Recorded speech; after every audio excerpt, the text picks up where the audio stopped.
How would you feel if something happened to you that caused your whole world to flip upside down and you had no support system to help you through this tough time or this situation?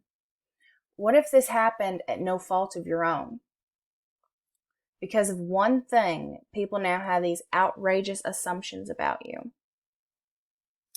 In the world of someone living with HIV or AIDS, this is the new normal. HIV or AIDS can be contracted through simple activities that we would find harmless throughout our daily lives. Well, a lot of people believe that HIV or AIDS is only transmitted through what we look at as negative activities, such as drugs or unprotected sexual activities. That is not the case.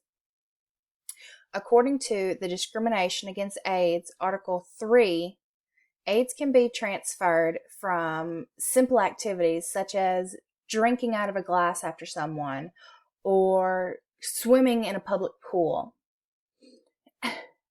A mother that takes their child to the pool, you think is just a simple, harmless activity, but she has the chances of contracting a disease that now, after she gets it and has a positive test result, people now have outrageous assumptions about her, that she participated in these negative activities.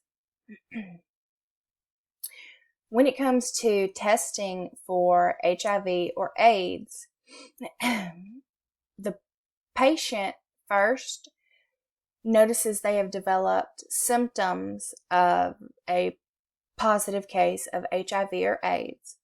But according to the Discrimination Against AIDS, Article 2, not all patients who notice symptoms of AIDS or HIV go to get tested. According to the Discrimination Against AIDS, Article 2, only 60% of those who notice symptoms or signs of the disease get tested, while the other 40% of people stated that they had fear about either receiving a positive test result. They feared that how their life would change once receiving the positive test result. While some people also feared going into the medical facility to receive the test. After being diagnosed, the patients are supposed to be able to go to a medical facility and receive proper care. But it comes back to the testing. Those who were scared and had fear of going into the facility to be tested, because the medical staff are showing discrimination as well. Medical staff will show improper care to patients who have been diagnosed with HIV or AIDS. According to the Discrimination Against AIDS, Article 1, yes, the healthcare professional should take proper precautions to protect themselves and other patients, but that does not mean you show improper care to that patient. That does not mean you give any less attention or help to that patient just because they have a disease. After being diagnosed, they are supposed to be able to receive the medical help that they need to try and help with the disease. But with the discrimination in the medical facilities, they're fearing that they will receive improper care and will be looked down upon. And they are scared that they will be in an even worse position than they were to begin with after going in there. The positive test result of HIV or AIDS causes a ripple effect in the patient's whole life. It starts with when you first notice the signs or the symptoms.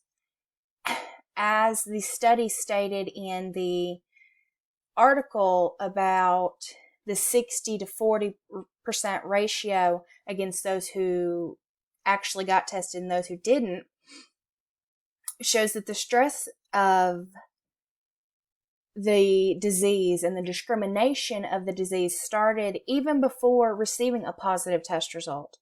They're discriminated against even going in to be tested. That test may just be a precaution just to make sure, but they are discriminated against. They may not even have it, but they are still discriminated against. After trying to receive help and not being able to because of the discrimination in the healthcare facilities, there's also discrimination in the person's home and work life. Stated in the Discrimination Against AIDS, Article 3, patients who contract HIV or AIDS are likely to be evicted from their home. I say likely because it is not right. It is not supposed to happen, but with discrimination, it does happen. Just like in the healthcare facility, it is supposed to be, they took an oath to help every person the same no matter what, but they discriminate against them.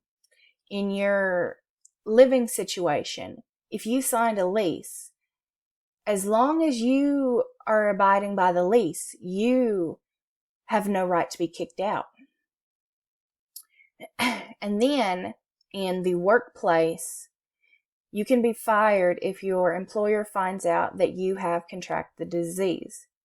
Yes, you should tell your employer if you have contracted it, as stated in the Discrimination Against AIDS Article 1.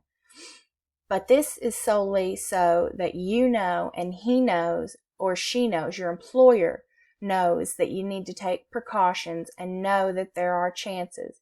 You just need to take precautions as we should no matter what. But you have people who don't get tested at all or don't know they have it. They have the same likelihood of spreading it as someone who has a positive test result. It is better that the people go out and get tested over not being tested, because it's 50-50 that would you rather them be tested positive and try to receive medical help, or would you rather them not get tested, they still have it, and they still transmit the disease? In conclusion, in this speech, I talked about the discrimination against patients with positive HIV or AIDS test results and how they're discriminated against and how it affects their daily lives and causes stress and pain throughout their whole life. Thank you.